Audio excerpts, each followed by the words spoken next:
नमस्कार। खबरें अभी तक देख रहे हैं आप और मैं हूं आपके साथ नासिर कुरैशी और अब वक्त है खबर की तह तक में जाने का।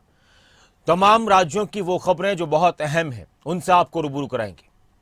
जो राज्य जिस पर हमारा फोकस रहेगा, हरियाणा, उत्तराखंड, पंजाब, हिमाचल, यहां पर कौन कौन सी आज की वो खबरें हैं जो सुर्खियों में रहने वाली, इस पर हम बात करेंगे। और सबसे पहले बात करेंगे दिल्ली में बीजेपी शासित राज्यों के मुख्यमंत्रियों की परिषद की आज बैठक होने वाली है। प्रधानमंत्री नरेंद्र मोदी और बीजेपी के राष्ट्रीय अध्यक्ष जेपी नड्डा के साथ ये बैठक होगी। बीजेपी शासित राज्यों के मुख्यमंत्री और डिप्टी सीएम इस बैठक में शामिल होंगे। दोपहर करीब 3 बजे का वक्त इस बैठक के लिए रखा गया है और यह बैठक भारत मंडपम में होगी। राजा पटेल इस खबर पर ज्यादा जानकारी के लिए हमारे साथ जुड़ चुके हैं, दिल्ली से हमारे संवाददाता। राजा, ये जो बैठक होनी है मुख्यमंत्रियों की, उप मुख्यमंत्रियों की, प्रधानमंत्री और बीजेपी अध्यक्ष जेपी नड्डा के साथ, किस तरह की ये बैठक है? क्या कुछ इस बैठक में चर्चा होती है? क्या कुछ खास इस बैठक में?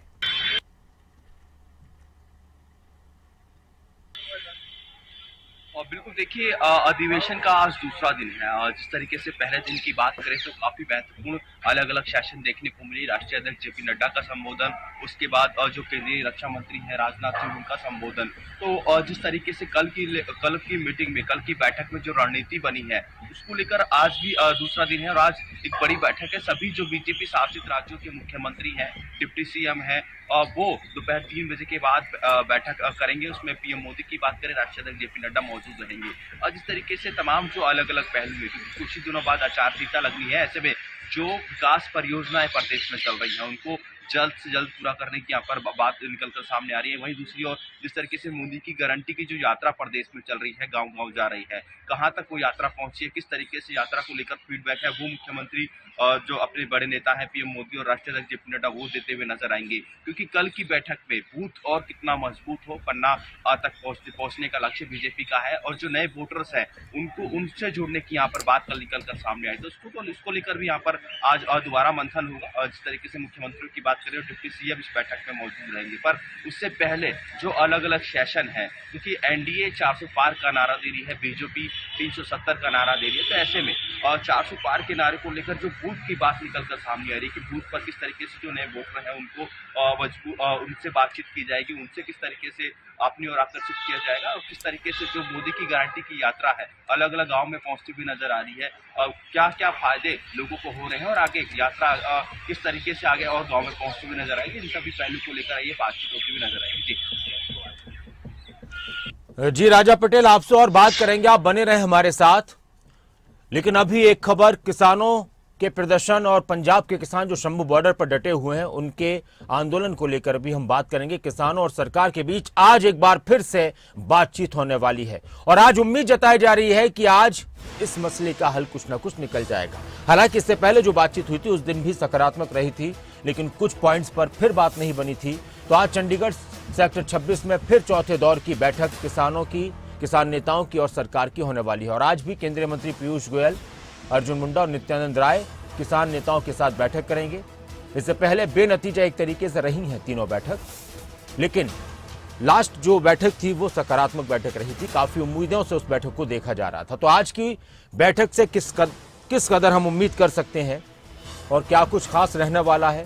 क्या आज इस आंदोलन को लेकर कोई फाइनल फैसला हो जाएगा? इस पर बात करने के लिए जितेंद्र चौधरी मेरे सहयोगी मेरे साथ जुड़ चुके हैं। जितेंद्र, 3 दौर की बैठक चली, 2 दौर में कोई बात बेहतर नहीं बन पाई, लेकिन तीसरे दौर की बैठक में बहुत कुछ सकारात्मक रहा। तीनों ही पक्षों ने कहा कि बहुत अच्छे माहौल में बैठक हुई थी। अब आज की बैठक में क्या कुछ खास रहने वाला है? क्या आज कुछ कागजी कार्रवाई होने वाली है जिस पर साइन हो, मोहर लगे और इस आंदोलन को लेकर कोई फैसला हो?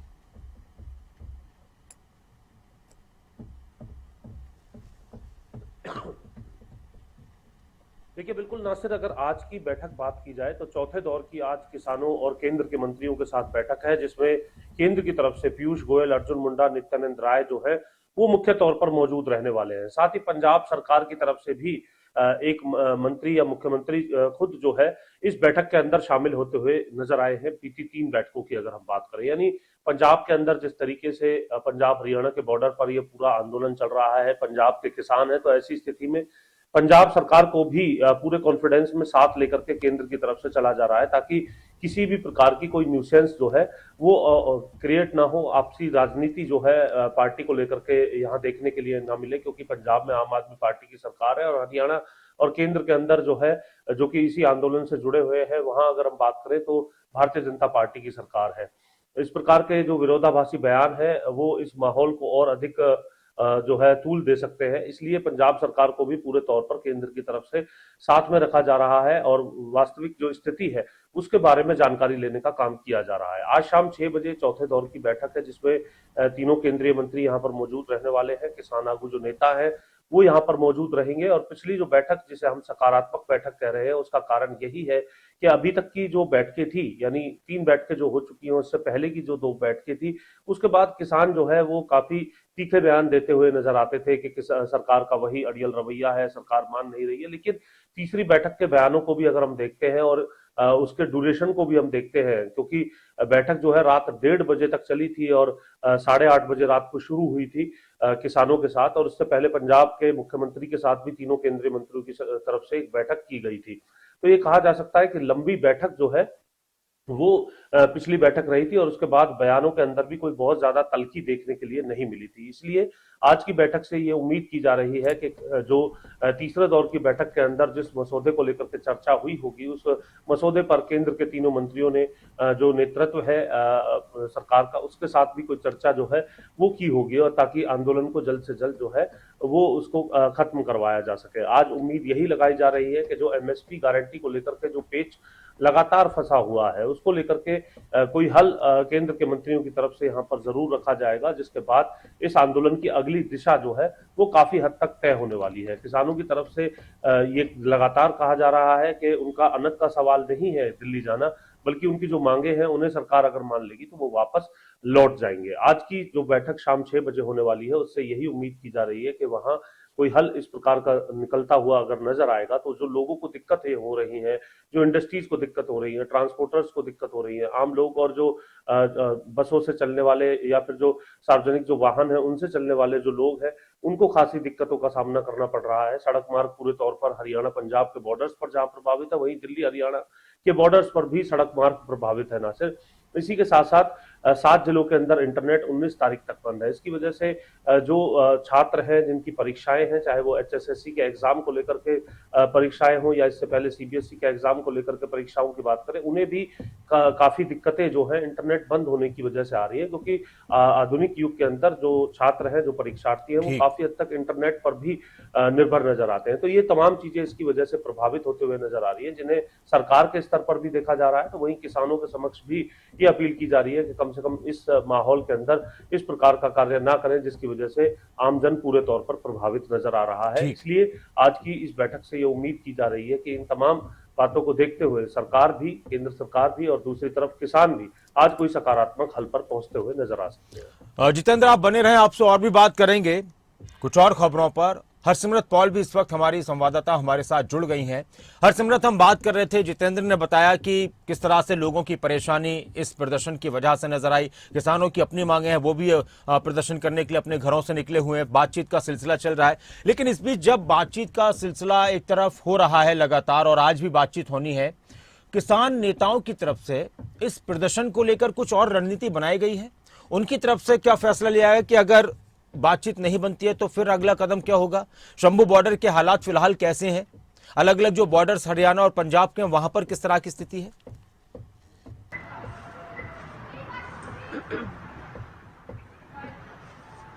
जी बिल्कुल नासिर जी, आपको बता दें कि फिलहाल आज आंदोलन जो है वो 6वें दिन में प्रवेश करके आया है। पर अगर बात की जाए चौथे और 5वें दिन की, तो पूर्णतः शांति जो है वो बॉर्डर्स पर देखी गई है। वहीं खनौरी गार्डन की अगर बात की जाए, खनौरी बॉर्डर की, तो वहां पर तो सफेद झंडे यानी कि शांति का प्रतीक भी लहराया गया है दोनों तरफ से, किसानों की तरफ से भी और प्रशासन की तरफ से भी। हालांकि शंभू बॉर्डर पर झंडे तो नहीं लगाए गए, पर शांति रही है दोनों तरफ। जो किसान है उन्होंने अपने सामने एक तार लगा करके खुद को उस दायरे में सीमित कर लिया है। वहीं जो फोर्स है वो अपनी साइड पर बैठे और बड़े आराम से बैठे है, कोई बिल्कुल सतर्क या कुछ ऐसे नहीं है, पर हाँ थोड़े आराम से बैठी है। साफ उनकी बॉडी लैंग्वेज से ये जाहिर हो रहा है कि वो भी थोड़े अभी जो है रिलैक्स हैं। और साथ ही साथ ये भी देखना जरूर सबकी निगाहें जो है इस पर टिकी हुई है कि आखिरकार आज की जो मीटिंग होने वाली है शाम को वो क्या फैसला लेकर के सामने आती है, क्योंकि अब बात सारी उसी पर टिकी हुई है। बीते दिन हमने जब किसान नेताओं से बात की तो उनका यही कहना था कि आज की मीटिंग को फुल एंड फाइनल माना जाएगा। अगर आज कोई हल निकल आता है तो हम लोग वापस अपने घरों को चले जाएंगे, अगर हल नहीं निकलता है तो हम लोग दिल्ली कूच की तरफ प्रस्थान करेंगे। यानी कि अब आज की जो मीटिंग है वो आर या पार की मीटिंग साबित हो सकती है। तो ऐसे में ये देखना बड़ा लाजमी होगा कि आखिरकार किसानों को रिझाने में केंद्र कामयाब रहता है या फिर किसान दिल्ली जाकर ही। अच्छा हरसिमरत, आज की मीटिंग को ही फुल एंड फाइनल माने ये लग रहा है दोनों ही तरफ से, या फिर ऐसी फिर कोई गुंजाइश निकल जाए कि अगली एक और मीटिंग होनी है?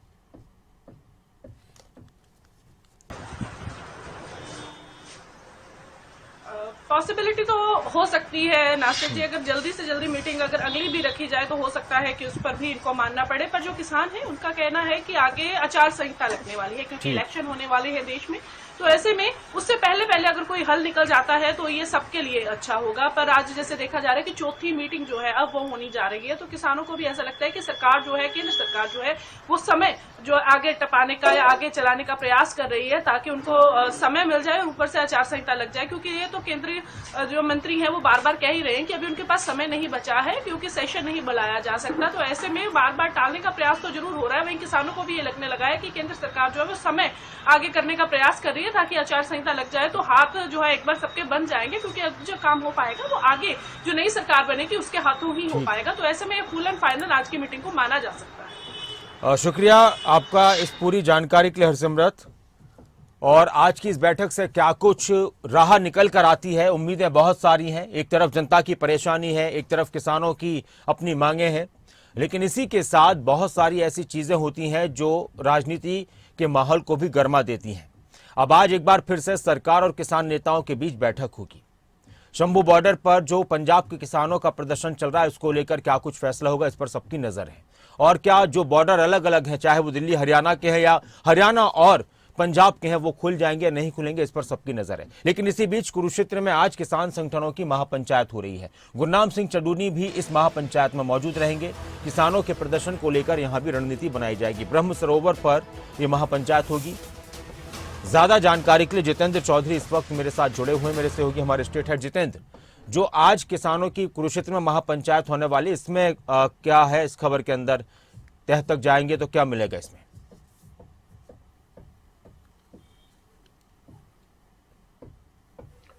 देखिए, बिल्कुल गुरनाम चडूनी की तरफ से लगातार जो किसानों के साथ जो प्रदर्शन चल रहा है शंभू बॉर्डर पर, उनके समर्थन के लिए कहीं ट्रैक्टर मार्च निकाला जा रहा है, तो टोल फ्री करने का ऐलान जो है पिछले दिनों देखने के लिए मिला है।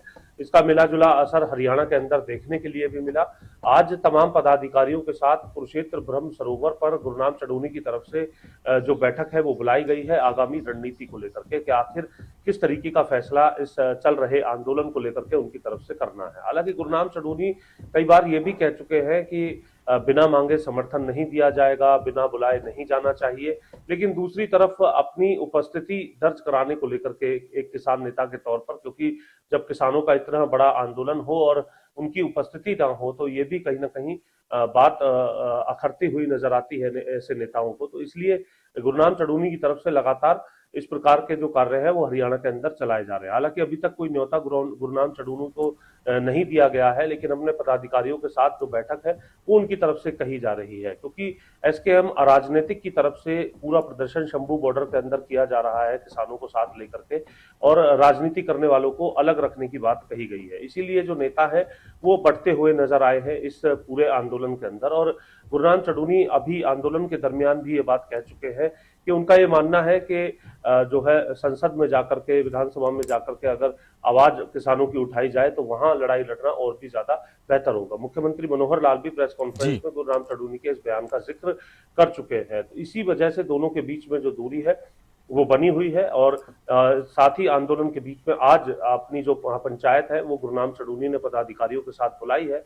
अगला क्या कुछ एक्शन इस आंदोलन को लेकर के रहने वाला है, यह आज इस पूरी बैठक के अंदर गुरनाम चडूनी की तरफ से तय किया जाएगा। जी अच्छा जितेंद्र, एक और बात बताइए कि किसानों की मांगों को लेकर तो जो भी सारे संगठन है वो एक तरीके से सब एकजुट है कि जी हाँ ये मांगे हैं और किसानों की ये परेशानियां हैं, लेकिन एक तरफ राजनीतिक आंदोलन की बात, दूसरी तरफ अराजनीतिक आंदोलन की बात। गुरनाम सिंह चडूनी ये भी कह चुके हैं कि मैं वहां पर अगर गया तो कोई लांछन लगा देते हैं, कुछ गलत ना हो जाए हमारे साथ, तो इसलिए हम वहां पर नहीं जा रहे, बच रहे हैं। तो ये जो दूरियां हैं किसान संगठनों में आपस में, ये इस बात की तरफ भी इशारा कर रही है कि इस आंदोलन में कहीं ना कहीं कुछ जल्दबाजी हुई है, कुछ बेवजह की बात हुई। और इसी बीच एक और बात जो आई थी, जगजीत डल्लेवाल का जो बयान आया था, तो उसके बाद से और सवाल खड़े हुए थे जो प्रधानमंत्री को लेकर उन्होंने बयान दिया था कि मकसद कुछ और है क्या। देखिए, बिल्कुल एक और जहां बयान प्रधानमंत्री के ग्राफ को घटाने को लेकर के जगजीत डल्लेवाल की तरफ से आया था और वो पूरा वायरल हुआ था, उस पर प्रतिक्रियाएं देखने के लिए मिली थी।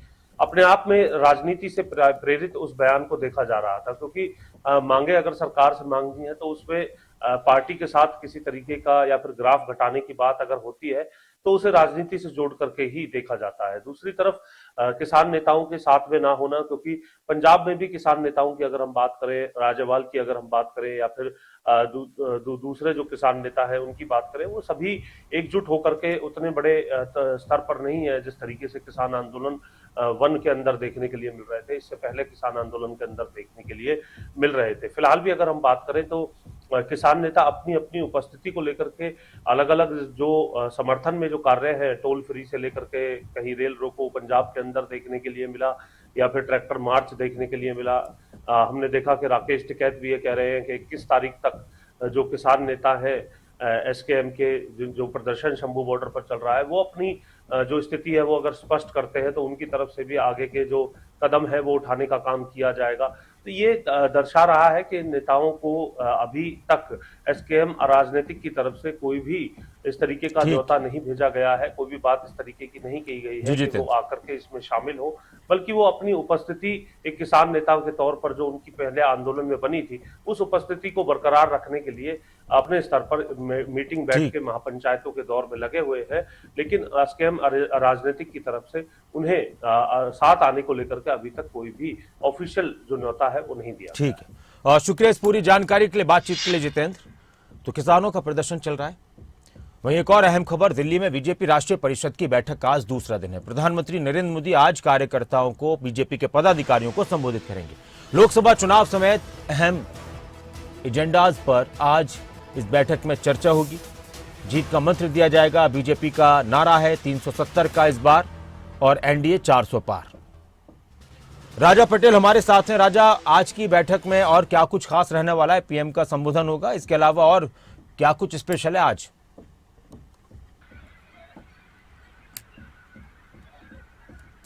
और बिल्कुल देखिए, आज राष्ट्रीय अधिवेशन का दूसरा दिन है। अलग अलग सेशंस में संबोधन होंगे और जो वरिष्ठ जो नेता है वो उनका संबोधन देखने को मिलेगा। मैं आपको बता दूं कि जो बैठक है दूसरे दिन की वो शुरू हो चुकी है। मुख्यमंत्री मनोहर लाल, प्रदेश अध्यक्ष नायब सिंह सैनी, हरियाणा प्रभारी विप्लव देव और तमाम जो कैबिनेट मंत्री हैं, विधायक है, सांसद, वो भारत मंडपम पहुंच चुके हैं। और जिस तरीके से आज के सेशन की बात करें, जो जानकारी है कि बूथ को किस तरीके से मजबूत किया जाए और जो युवा वोटर हैं उनको बीजेपी की तरफ किस तरीके से आकर्षित किया जाए, इन मुद्दों को लेकर बातचीत होगी। वहीं दोपहर बाद पीएम मोदी का संबोधन है। पीएम मोदी और जो सभी जो पदाधिकारी हैं, कार्यकर्ता हैं, नेता हैं, उनको संबोधित करेंगे। और जिस तरीके से एनडीए की बात करें, 400 पार का नारा दे रही, वहीं बीजेपी 370 को लेकर यहाँ पर जिस तरीके से बात कहती हुई नजर आ रही। तो इन सभी मुद्दों को लेकर पूरी तैयारियों को लेकर यहाँ पर बातचीत इस मीटिंग में रखी जाएगी कि किस तरीके से प्रदेश में तैयारी है। हम हरियाणा की बात करें तो हरियाणा में 10 लोकसभा सीट है, वहां पर किस तरीके से बूथ मजबूत है, पन्ना प्रमुख के किस तरीके से कार्यक्रम चल रहे हैं, जो प्रवास की यहाँ पर बात हो रही है, कौन कौन से मंत्री प्रवास पर जा रहे हैं, नेता प्रवास पर जा रहे हैं, लोगों से किस तरीके से जो कार्यकर्ता है, नेता है, वो जुड़ रहे हैं। कि जिस तरीके से ये भी जो जानकारी निकल कर आई पहले दिन की, जो जहां पर बीजेपी कमजोर है, अलग अलग राज्यों की हम बात करें, जहां पर 2019 में जो वोट परसेंटेज कम था उस लोकसभा क्षेत्र में, वहां पर और कितनी मजबूती के साथ बीजेपी ग्राउंड पर जाएगी, इसको लेकर यहाँ पर चर्चा होगी। वहीं जिस तरीके से जिन जिन सीटों पर बीजेपी की हार हुई है, वहां पर अलग से जो बड़े नेताओं की ड्यूटी लगाई जाएगी, किस तरीके से बड़े नेता जाकर लोगों से बातचीत करेंगे, जो मोदी की गारंटी की यहाँ पर बात हो रही है वो लेकर जिस तरीके से लोगों के बीच पहुंचेंगे, इन सभी मुद्दों को लेकर आज दूसरा सेशन पूरे दिन चलने वाला है। जी शुक्रिया राजा इस पूरी जानकारी के लिए, बातचीत के लिए। तो एक तरफ सियासत का माहौल गरमाया हुआ है, वहीं दूसरी तरफ हिमाचल में मौसम का मिजाज बदल रहा है। हिमाचल में एक बार फिर से मौसम का मिजाज बदला है। शिमला समेत प्रदेश के कई क्षेत्रों में बादल छाए हुए हैं। आज और कल प्रदेश में भारी बारिश और बर्फबारी का ऑरेंज अलर्ट है। मौसम विज्ञान केंद्र शिमला ने पूर्वानुमान जताया है कि 20 और 21 फरवरी को भारी बारिश और ओलावृष्टि हो सकती है, बर्फबारी हो सकती है। इसको लेकर किस तरह की गाइडलाइंस दी गई हैं, दिशा निर्देश दिए गए हैं, एडवाइजरी जारी की गई है, ज्यादा बात करने के लिए प्रदीप ठाकुर हमारे साथ जुड़ चुके हैं, हमारे ब्यूरो शिमला। प्रदीप, हिमाचल का ये मौसम अमूमन ऐसा ही होता है इस तरह के महीनों में, या फिर कुछ इस बार चेंजेस हैं, और क्या कुछ एहतियात बरतने के लिए पर्यटकों से कहा गया है, स्थानीय लोगों से कहा गया है, और कितनी तब्दीली इस मौसम में हिमाचल में आने वाली है? बिल्कुल, देखिए हम कह सकते हैं कि बारिश बर्फबारी के लिहाज से फरवरी का महीना अच्छा रहा है, क्योंकि जो शुरुआती दिन थे और पहला सप्ताह था फरवरी का, उस वक्त प्रदेश में अच्छी बर्फबारी भी हुई है, बारिश भी हुई है। और एक बार फिर से मौसम विभाग का इसी तरह का पूर्वानुमान है, और इसमें हम शिमला में देख पा रहे हैं कि अभी बादल छाए हुए हैं, और प्रदेश के अन्य इलाकों में भी इसी तरह के बादल छाए हुए हैं। और उसमें मौसम विभाग का जो अलर्ट है, उसमें आज और कल ऊंचाई वाले क्षेत्रों में भारी बारिश, भारी बर्फबारी हो सकती है। और इसके साथ साथ 21-22 जो फरवरी है, उसमें भी बारिश और बर्फबारी की संभावना है, और लगभग 24 तारीख तक ऐसा ही मौसम रहने वाला है। तो हम कह सकते हैं कि अगर पूर्वानुमान बिल्कुल ठीक रहा, तो उस स्थिति में अच्छी बर्फबारी अगर देश में हुई, तो ये महीना जो पूर्व में जिस तरह से बर्फबारी नहीं हो पाई थी, अच्छे से बारिश भी थी, तो इस महीने अच्छी बारिश बर्फबारी देश को मिल जाएगी। और इसका जहां किसान बागवानों के लिए फायदेमंद रहेगी, उसके साथ साथ पर्यटन को भी एक तरह से संजीवनी काम करेगी। और इस वक्त हालांकि पर्यटकों के लिए एडवाइस की गई है कि ऊंचाई वाले में उस वक्त बिल्कुल आज जब वहां पर बर्फबारी हो रही हो या बारिश हो रही हो, क्योंकि जो ऊंचाई वाले इलाके हैं वहां पर लैंडस्लाइड भी हो सकता है, और उसके साथ साथ हिमस्खलन भी हो सकता है। ये संभावनाएं बनी रहती है, और कई बार सड़क जो है, जिस तरह से मौसम ठंडा है, तो ऐसे में कहीं ना कहीं कई बार देखा जाता है कि सड़क स्लिप भी हो जाती है और दुर्घटनाएं हो जाती है। पूर्व में भी जब बर्फबारी हुई थी, इस तरह की घटनाएं पेश आई है।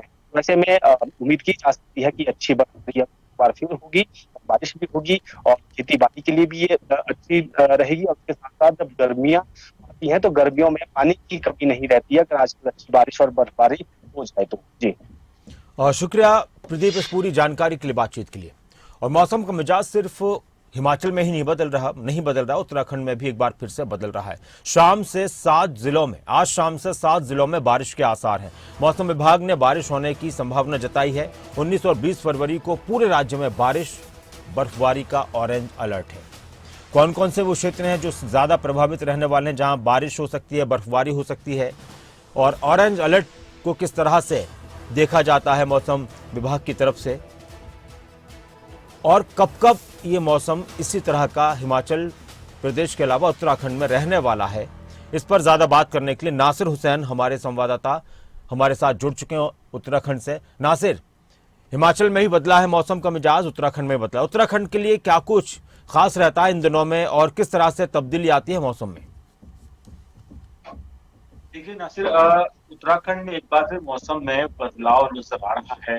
हालांकि कुछ दिनों पहले तक मौसम थोड़ा सही हो गया था, फिर नजर आ रहा था कई जगहों पर, लगभग सभी जगहों पर धूप निकल रही थी। लेकिन अब एक बार फिर से मौसम, जो वैज्ञानिक अनुमान जताया कि आने वाले दिनों में मौसम एक बार फिर बिगड़ सकता है। 19 और 20 फरवरी से लगातार बारिश की बात की जा रही है कि बारिश हो सकती है, और 2500 मीटर यानी 2000 मीटर से ज्यादा 3000 मीटर तक ऊंचे वाले इलाकों में बर्फबारी हो सकती है। क्योंकि इस बार ये कह सकते हैं कि उतनी बर्फबारी नहीं हुई है जितनी हर साल मौसम में होती थी, और उस तरह की बर्फबारी भी इस बार देखने को नहीं मिली। लेकिन अब एक बार फिर, हालांकि अब फरवरी का महीना भी लगभग खत्म होने वाला है, तो ऐसे में मौसम में बदलाव कहीं ना कहीं इसका असर दिख सकता है। और क्योंकि पूर्वानुमान ये जताया गया कि 19 और 20 फरवरी के बाद मौसम में कई जगहों पर बदलाव जरूर होगा, बारिश होगी, बर्फबारी होगी, और साथ ही साथ जो ऐसे इलाके हैं जो 2500 मीटर से ऊपर वाले इलाके, वहां पर ज्यादा बर्फबारी हो सकती है। इसके अलावा जो निचले इलाके, मैदानी इलाके हैं, हालांकि इन तमाम चीजों को देखते हुए इस बार ये कहा गया है कि वहां पर भी बारिश हो सकती है। जी नासिर, शुक्रिया इस पूरी जानकारी के लिए, बातचीत के लिए। खबर की तह तक में इतना ही, लेकिन खबरें अभी तक पर, खबरों का सिलसिला लगातार जारी है। आप बने रहें खबरें अभी तक के साथ।